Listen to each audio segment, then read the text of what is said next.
Selamat pagi anak-anak kami kelas 12. Semoga pada pagi hari ini kalian masih tetap dalam keadaan sehat dan juga tetap semangat.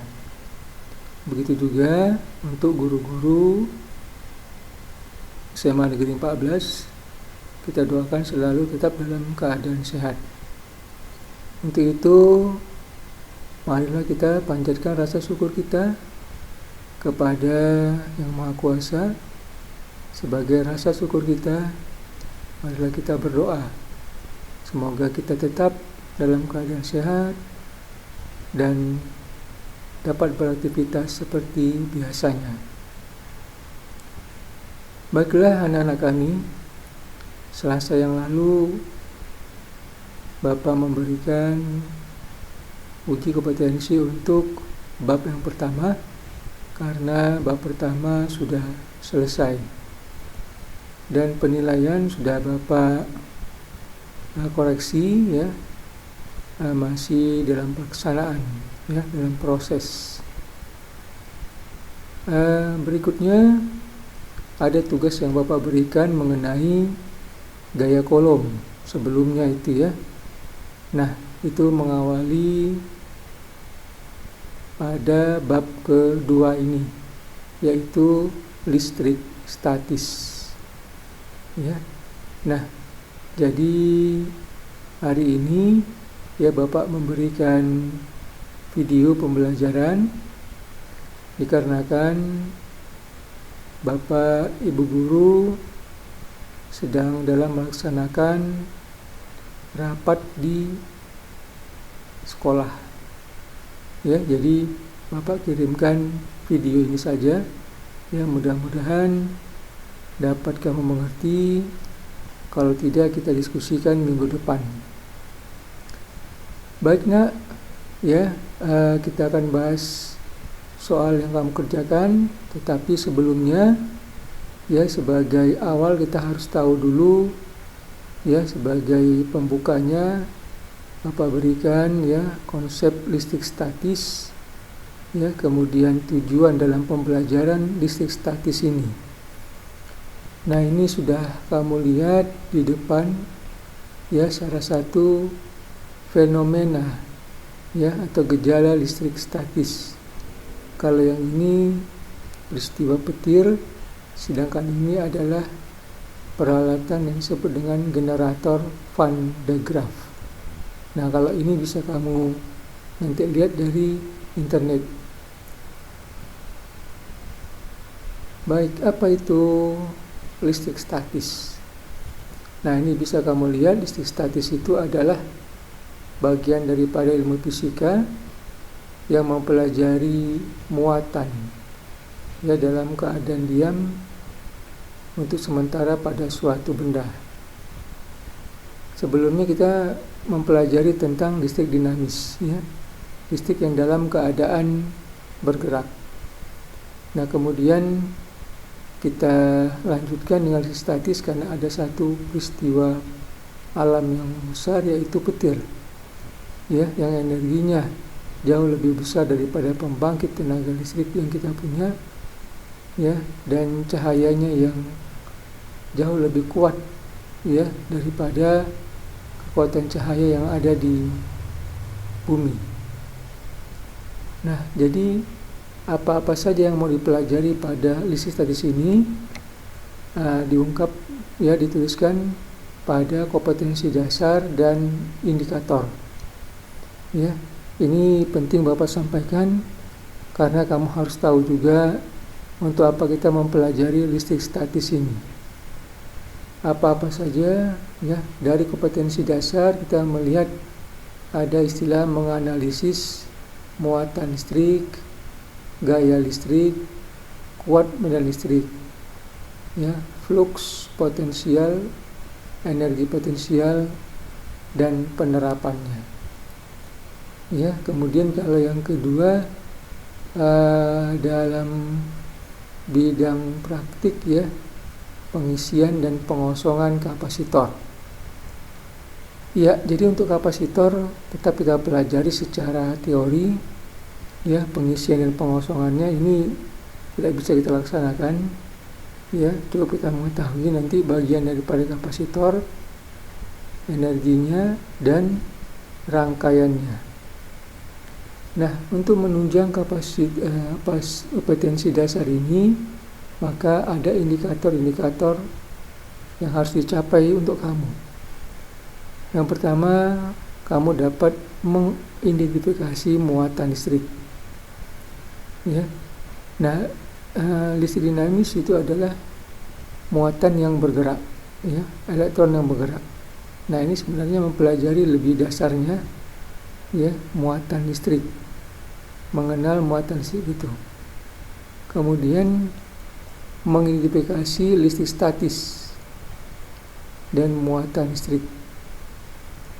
Selanjutnya hukum Coulomb, medan listrik, energi potensial dan potensial listrik serta kapasitor.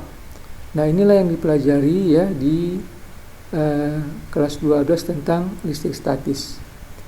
Nah, kita cepatkan sedikit, ya, tentang muatan listrik. Ya, ini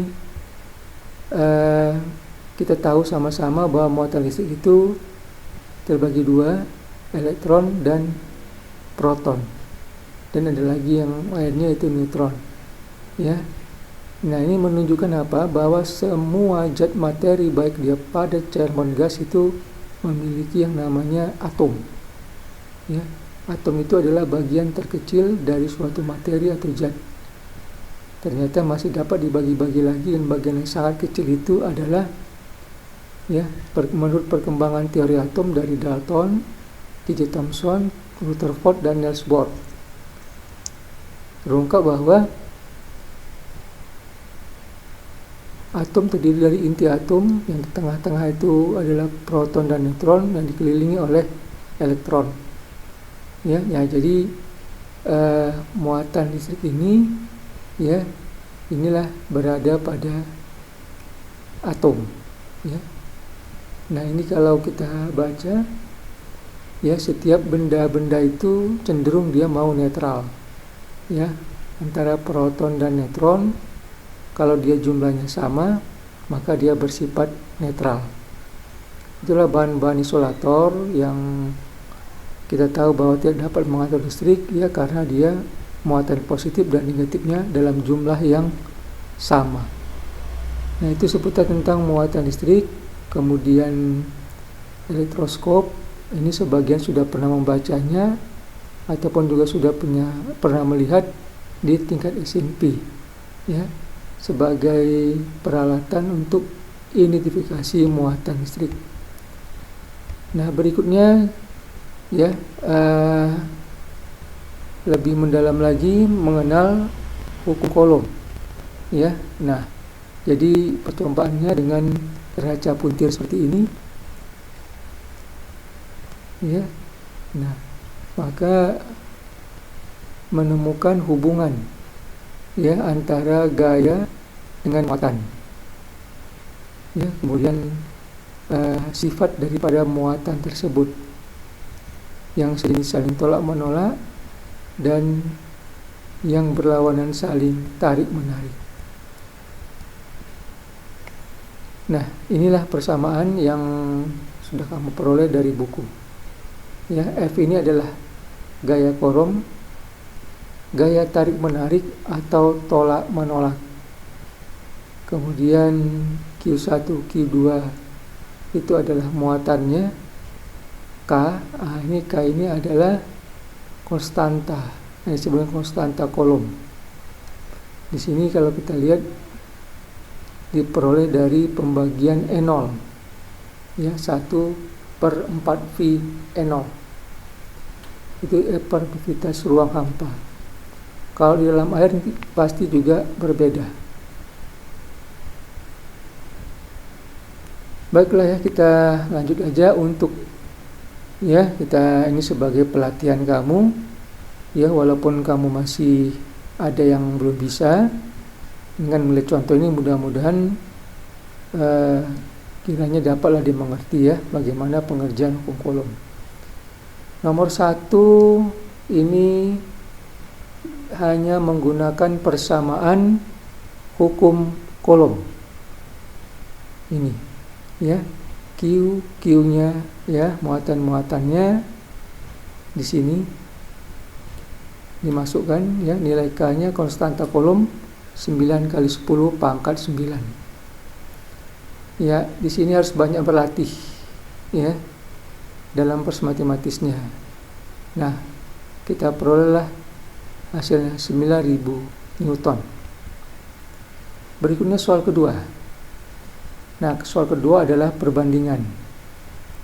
Ya, ketika sebuah gaya F bekerja, ya, F itu bekerja pada jarak R ya, antara dua muatan. Ketika gayanya dirubah menjadi 4F, berapakah jaraknya? Ya, nah inilah kita gunakan perbandingan.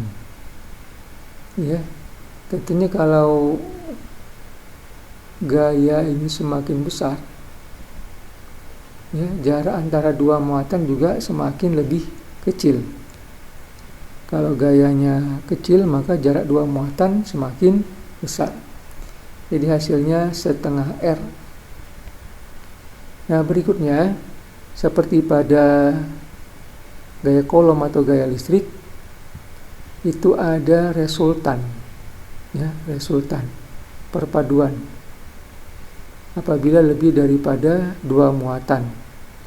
Nah, seperti contoh sini, yang mau dicari adalah berapa ya resultan atau gaya kolom yang bekerja pada muatan C ini.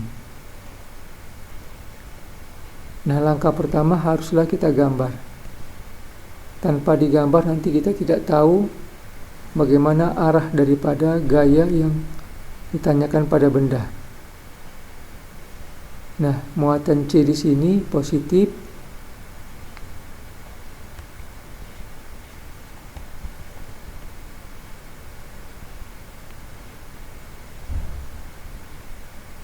Ya, positif tolak menolak ke arah kanan, positif negatif tarik menarik ini ke arah kanan juga. Ya, maka di muatan C ini akan ditarik ke B ya, sehingga dalam perhitungannya kita gunakan penjumlahan. Ya. Ya, hasilnya kita peroleh 0,8 Newton.